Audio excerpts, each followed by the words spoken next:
Everyone wishes to have a sparkling and healthy teeth. However, the truth is that very few individuals place effort to preserve the natural brightness of their teeth. Over the years, yellow teeth is an oral problem that many experience. More than staining teeth with different substances, yellow teeth can actually indicate poor oral health.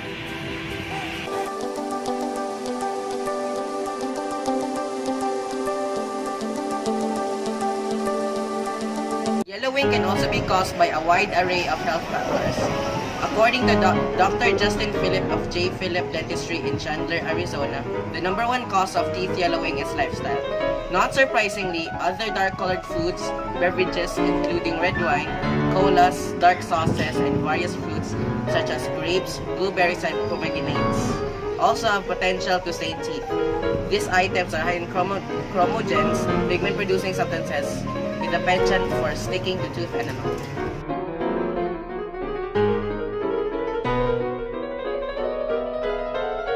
People nowadays are using a lot of different products just to whiten their teeth. These said products cannot still solve everyone's oral and dental problems.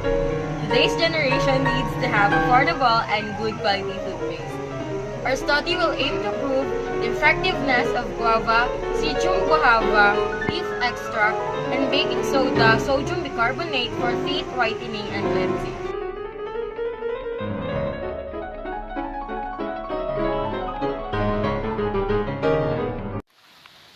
Guava is a tropical fruit produced by the guava tree. Large amounts of the guava fruit are produced in Brazil, Colombia, Venezuela, and Mexico. Guava leaves contain phenolic compounds, isoflavonoids, gallic acid, catechin, epicatechin, rutin, naringenin, kaempferol. Guava leaf extract has analgesic, hepatoprotective, and antioxidant activities due to presence of phenolic compounds.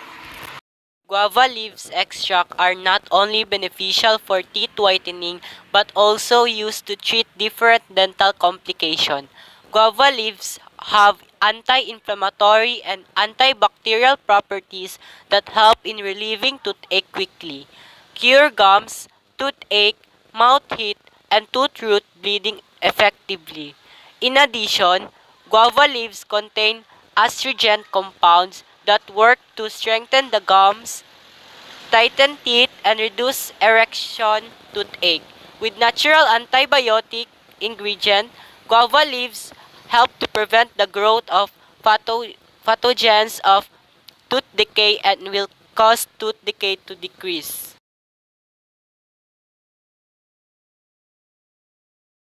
Baking soda, also called sodium bicarbonate, is a common baking ingredient, cleaner, deodorizer, and pH regulator.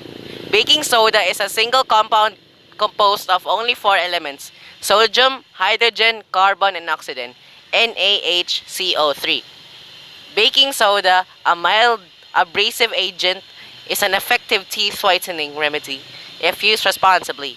It works best for surface stains and plaque removal, also prevents discoloration.